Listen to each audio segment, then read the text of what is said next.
राष्ट्रपिता पूज्य महात्मा गांधी जी के साबरमती आश्रम के पुनर्निर्माण प्रोजेक्ट के शुभारंभ कार्यक्रम आश्रम भूमि वंदना में हमारे बीच मंच पर उपस्थित सर्वांगी विकास और दूरंदेशी के प्रहरी वैश्विक नेता आदरणीय प्रधानमंत्री श्री नरेंद्र भाई मोदी साहब, आदरणीय राज्यपाल महोदय श्री आचार्य देवव्रत जी, यशस्वी अध्यक्ष और नवसारी के लोकप्रिय सांसद श्री सी.आर. पाटिल जी, मेरे साथी मंत्री श्री मुड़ूभाई बेरा, सांसद डॉक्टर किरीट भाई सोलंकी, राज्यसभा के सांसद श्री नरहरि भाई अमीन, मेयर श्रीमती प्रतिभाबेन जैन, आश्रम के ट्रस्टी और श्री कार्तिकेय साराभाई, आमंत्रित सभी गणमान्य महानुभाव, गांधी विचार से जुड़े हुए आप सभी नागरिक भाइयों बहनों, प्रेस मीडिया के मित्र, आप सभी को मेरा नमस्कार। हम सभी के बीच उपस्थित विश्व के सर्वाधिक लोकप्रिय नेता और देश के यशस्वी प्रधानमंत्री आदरणीय श्री नरेंद्र भाई मोदी जी का आश्रम भूमि वंदना कार्यक्रम में आज गुजरात की जनता की ओर से हृदय से मैं स्वागत और अभिनंदन करता हूं।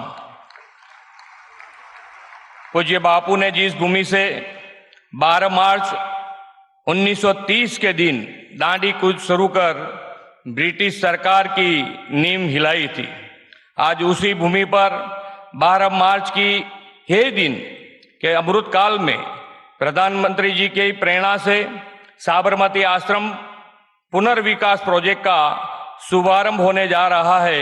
ये हम सभी के लिए गौरव की बात है। आज से 107 साल पहले 17 जून 1917 के दिन पूज्य बापू ने इस धरती पर साबरमती आश्रम की स्थापना की थी, जिसके बाद यह सत्याग्रह आश्रम भारत की आजादी के संघर्ष का केंद्र बिंदु भी बना। इतना ही नहीं, 1917 से 1930 के समय में पूज्य बापू की यह कर्म भूमि रचनात्मक कार्यों, मूलभूत शिक्षण, सत्याग्रह और अपनी आध्यात्मिक सोच के उनके प्रयोग का भी केंद्र बनी थी। देश की स्वतंत्रता के लिए अलग अलग अभियान और जन आंदोलन चलाने के निर्णय इस आश्रम से ही लिए जाते थे।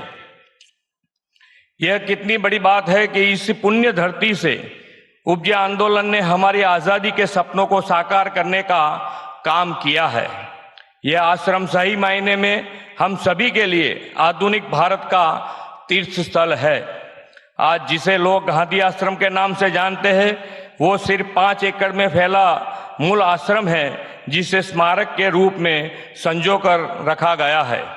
प्रधानमंत्री जी ने 2021 में आश्रम की मुलाकात के दौरान मूल नैतिकता, सत्व और तत्व को बनाए रखने के साथ आश्रम के पुनर्विकास की इच्छा जताई थी।